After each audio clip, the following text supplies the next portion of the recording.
It's a little weird making this many videos on fairy tale games back to back, but again, they just keep coming out. You would think that Fairy Tail was the biggest anime series of 2024 with how many games that came out in just the past few months alone. But today I'm happy to jump into the sequel to the 2020 JRPG. And if you didn't see my video on that one already, then check it out because there's quite a few changes in this one. Also, major shout out to Koei Tecmo for the review code so I could get this video out just a little bit sooner. But today we gotta see what they did within the past 4 years to make this brand new experience. Because some things are great and some things might not be perfect, but I think this is a huge step up from what we've seen them do before. Unlike the first game that covers a few different arcs, this one only focuses on the Alvarez arc. You might think it's kinda lame, but I love the amount of attention they put for just this one arc alone. Characters get more time to shine, and it doesn't feel like they skimp over anything in the plot. This is the ending to the first part of Fairy Tail right before the 100 Years quest. So they have a lot of deeper storylines to dig into with a lot of characters that we didn't see much of in the last game. There's a lot of dialogue and cutscenes that are well animated and voiced in Japanese. That goes for both the main missions and even for the Campfire stories. Those are where we break away and see some side stories and fun moments between the cast. And I like that they put a really tight focus on making everything feel well put together.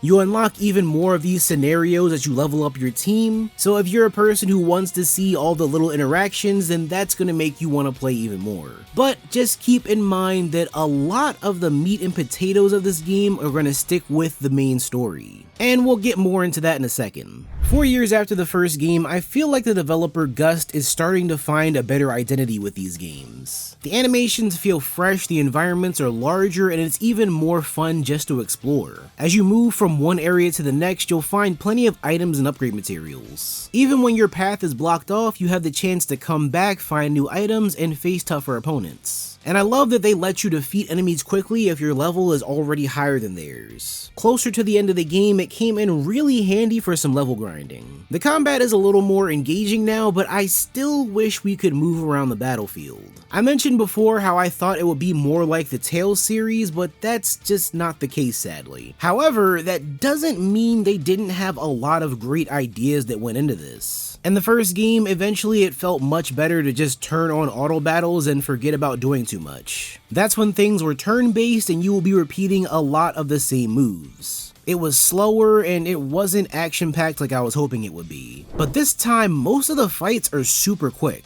Instead of being turn-based, everything is an active time battle. That means that you better be paying attention and picking your best attacks whenever you wind up in a fight. It keeps you engaged through every battle and it doesn't have many moments where you can just button mash your way to victory. There's a new combo system where you can chain together your normal attacks and lead them into your magic attacks. So whenever you land a combo, you also get some SP that can chain into these other attacks. The kind of attack mostly depends on the character, but it will normally be a certain element and type. So Natsu will have fire techniques, and then some will either hit one enemy or an area of enemies. Then every attack might do something different, like breaking your enemy's shield gauge faster. And because there's so many varieties of characters and teams, you end up with a lot of options for every fight. Like maybe your enemy isn't weak to fire, so you need to swap the Laxus and use his lightning. Or maybe you're running low on health and you need Wendy to get the team back up. The best thing is that they let you swap out team members on the fly and it makes every fight feel seamless. They did a great job of making the battles feel less like a waiting game and giving you a lot more control.